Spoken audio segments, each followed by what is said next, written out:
Lanjut lagi di episode sebelumnya, mereka kan sudah bersusah payah di permainan tarik tambang. Tapi untungnya di ending mereka semua tuh berhasil berkat triknya si bapak-bapak berkacamata itu. Terus pas mereka selesai permainan, ada satu bapak-bapak nih yang berdoa kepada Tuhan karena telah memenangkan mereka di permainan ini. Tapi ada satu orang, si mbaknya ini yang kayak nggak percaya tentang keberadaan Tuhan gitu. Lalu si mbaknya yang anggota baru sama si mbak satunya lagi yang dari Korut itu hubungannya semakin dekat gitu. Mereka nih udah mulai berteman gitu. Ya mungkin mereka nih satu frekuensi, jadinya kayak gampang akrab guys. Terus mereka yang selamat dari permainan dan udah menang, mereka kembali lagi ke ruangan mereka masing-masing. Dan betapa terkejutnya ketika preman itu melihat kalau tim itu tuh menang, apalagi si ibu-ibunya tuh berhasil selamat tuh dia kayak, kok bisa sih perasaan anggotanya lemah-lemah deh. Lalu orang-orang yang tereliminasi itu kan dimasukin ke dalam peti dan siap untuk dikremasi atau dibakar gitu guys.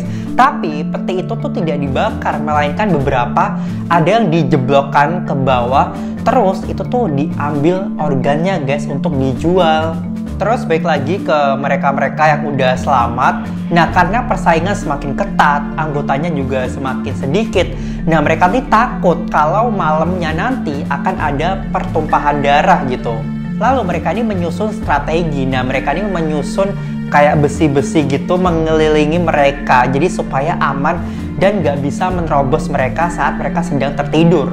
Terus mereka ini merencanakan untuk begadang, untuk berjaga-jaga kalau misalkan ada musuh yang akan menyerang. By the way, mereka ini jaganya berdua-duaan ya guys, supaya nggak sendirian gitu loh. Jadi kalau misalkan yang satunya tertidur, ada satu orang yang bakal ngingetin dia gitu. Terus yang pertama-tama ini yang jaga ini si bapak-bapak yang kacamata itu tadi sama orang Pakistan. Dan sepertinya hubungan mereka ini sangat dekat guys. Soalnya pas awal-awal episode si bapak-bapak ini sempat ngebantuin si orang Pakistan. Bahkan saking percayanya orang Pakistan ini sama si bapaknya ini, dia sempat rela loh ngasih makanannya demi si bapaknya ini. Kalian inget gak sih sama peserta yang profesinya dokter itu? Ya seperti biasa, dia menjalankan tugasnya untuk dimintain bantuan mengoperasi orang-orang yang sudah metong, terus diambil organnya untuk dijual. By the way, pegawai-pegawai yang nyuruh mengoperasi ini, itu tuh atasannya nggak ada yang tahu. Wah, dasar nih pegawai nakal nih mengambil kesempitan dalam kesempatan. Salah, mengambil kesempatan dalam kesempitan maksudnya. Lalu balik lagi, kali ini yang begadang itu si bapak-bapak sama si kakek-kakeknya. Nah, sepertinya mereka nih sudah kenal baik gitu loh. Bahkan saking baiknya si bapak-bapaknya ini sempat ngebantuin si kakek-kakek ini. Karena si kakeknya ini sempat kayak panas gitu loh badannya. Terus dengan baiknya dia ngompres si kakek itu, suruh istirahat. Lalu guys, polisi yang nyamar jadi pegawai itu kan masuk ke ruangan operasi. Nah dia ini sempat dicurigai sama teman-temannya di situ. Soalnya obrolan mereka tuh kayak nggak nyambung, nggak masuk. Dia tuh kayak plonga-plongo gitu loh. Makanya dia tuh hampir aja ketahuan. Baik lagi ke pesertanya. Nah karena si kakek-kakeknya itu sakit dan harus istirahat, akhirnya yang jaga cuma si bapak-bapak itu sama si Mbak Korut itu dari Korea Utara. Kita manggilnya Mbak Korut aja ya biar simple. Nah di situ mereka nih kayak bercengkrama, bercerita tentang masa lalu mereka, kenapa mereka nih bisa di sini gitu. Lalu setelah mereka berhasil mengumpulkan organ-organ dari tubuh orang yang sudah tereliminasi itu, terus ditaruh di dalam satu tas dan diantar sama si polisi yang nyamar tadi sama satu orang gitu loh. Dan mereka ini aksesnya lewat menyelam gitu di bawah laut gitu sampai ke pelabuhan gitu ceritanya. Ya seperti biasa ketika si peserta yang dokter tadi sudah berhasil menjalankan tugasnya, dia ini akan mendapatkan bocoran dari petugas-petugas di sana. Kira-kira apa nih clue untuk game berikutnya? Tapi mereka ini nggak tahu game berikutnya tuh apa gitu. Ya udah akhirnya dokternya langsung marah-marah besar banget karena nggak sesuai perjanjian. Kan perjanjiannya setelah dia melakukan operasi itu dia akan dikasih tahu game berikutnya apa. Tapi kan enggak. Akhirnya mereka pada berantem tuh di ruangan itu, tonjok-tonjokan. Pokoknya heboh banget deh. Tapi akhirnya si dokter itu tuh bisa kabur dari ruangan itu dan dia nih berusaha mencari jalan keluar. Dan itu susah banget soalnya tuh pintunya tuh ada banyak banget berasa masuk ruangan labirin gitu loh guys. Sampai akhirnya si dokter itu berhasil masuk ke ruangan bekas permainan kemarin gitu. Lalu si polisi yang nyamar tadi itu akhirnya ketahuan nih sama temen yang satunya lagi. Dan dia bertanya, lo sebenarnya siapa? Apa tujuan lo? Dan sebenarnya tujuan si polisi itu adalah untuk mencari kakaknya yang udah hilang bertahun-tahun gitu. Nah, si orang ini sempat ngeluarin pistol, tapi untungnya polisinya gercep, dia juga ngeluarin pistol punya dia.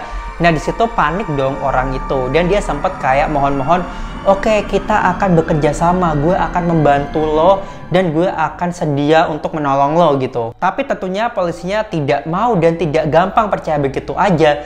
Ya udah tanpa basa-basi langsung ditembak sama polisinya. Terus balik lagi si dokter sama si petugasnya yang kejar-kejaran, yang berantem karena takut ketahuan bosnya nih. Soalnya kan nggak tahu apa yang dilakukan mereka di belakang bosnya. Terus si dokternya ini tetap kekeh pengen tahu apa permainan berikutnya. Karena dia ini tidak mau kalah gitu loh. Terus petugasnya cuma bilang, sabar-sabar, kita akan berusaha mencari tahu. Karena kalau misalkan ketawa sama atasannya, dua-duanya akan metong secara sia-sia gitu. Tiba-tiba bener aja dari belakang langsung dor, itu atasannya yang pakai topeng hitam dan baju hitam telah membunuh dia. Sebenarnya atasannya tuh nggak peduli kalau misalkan mereka tuh di belakang ngejual organ-organ itu. Tapi atasannya marah karena dia ini telah membocorkan gamenya ke peserta lain. Karena ini sama aja tidak menyeimbangkan semua peserta, jadi kayak pilih kasih gitu. Ya udah akhirnya pesertanya ikut di door, ya udah metong deh. Lalu begitu polisinya udah berhasil ngebunuh satu orang itu, akhirnya dia memasuki ruangan VIP, which is itu tempat orang berbaju hitam itu tinggal. Dan di sana kayaknya aman sih, soalnya nggak dipasang CCTV kayaknya ya. Lalu si orang berbaju hitam ini sempat curiga karena dia nih menemukan peluru di bekasan orang yang udah metong tadi ditembak sama polisinya. Karena peluru itu tuh berasal dari pistol yang sering digunakan oleh polisi-polisi di Korea.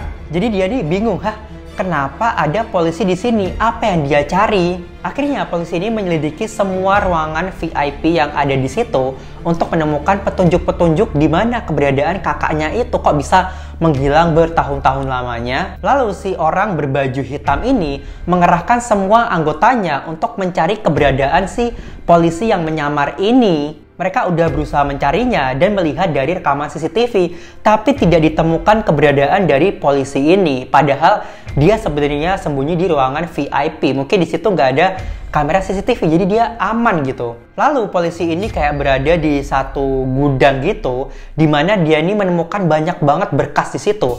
Akhirnya setelah dia cari panjang lebar, dia menemukan keberadaan kakaknya. Dan kalau nggak salah kakaknya ini pernah berpartisipasi dalam game itu di tahun 2015. Wah, berarti game ini udah ada sejak lama banget ya guys. Oke guys, jadi itu aja spoiler episode kelima. Kira-kira apa yang terjadi sama polisi itu? Apakah dia ketahuan atau aman? So, kalau kalian mau aku lanjut ke episode berikutnya, komen di bawah, aku akan bikin. And thank you so much for watching and I'll see you in the next episode. Bye!